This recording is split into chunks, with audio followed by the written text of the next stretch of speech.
Hi friends, ഇന്ന് നമുക്ക് variety ആയിട്ടൊരു പായസം ഉണ്ടാക്കിയാലോ. അതിന് വേണ്ട സാധനങ്ങളൊക്കെ മേടിച്ചിട്ടുണ്ട്.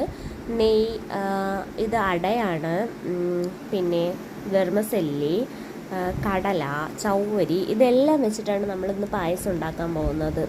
നമുക്ക് സദ്യയൊക്കെ ഉണ്ടാക്കുമ്പോൾ ഇനി ഈ ഒരു പായസം മതിയാവും.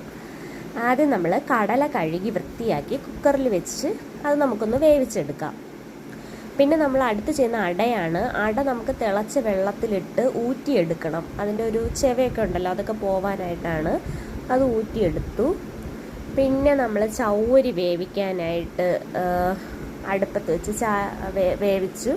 വെർമസെല്ലി അതുപോലെ തന്നെ നമ്മൾ വെർമസെല്ലിയും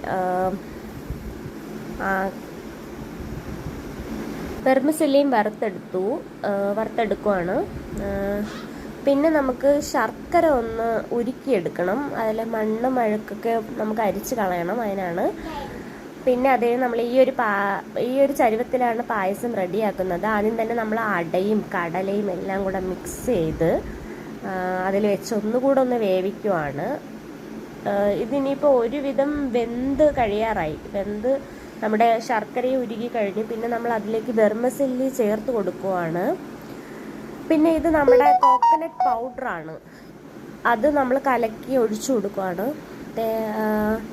പിന്നെ നമ്മുടെ ശർക്കര ആയിട്ടുണ്ട്, അത് നമുക്ക് ഉരുക്കി ഒഴിച്ചു കൊടുക്കാം.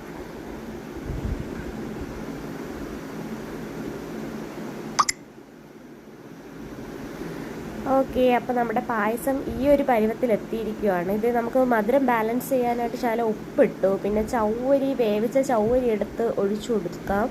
പിന്നെ പാലാണ് ഒഴിക്കുന്നത്, പാലൊഴിച്ചു. ഓക്കെ, ഇനി ചെയ്യുന്നത്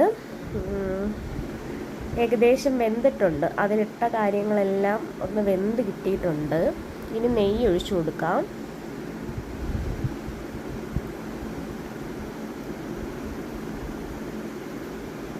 നെയ്യ് ഒഴിച്ചു. പിന്നെ നമുക്ക് ഏലക്ക പൊടിച്ച് ചേർക്കാം, ഒരു 5-6 ഏലക്ക. പിന്നെ അണ്ടിപ്പരിപ്പ്, മുന്തിരിങ്ങ, അത് നമുക്കൊന്ന് വറുത്ത് നെയ്യിലോ എണ്ണയിലോ വറുത്തിട്ട് കൊടുക്കാം.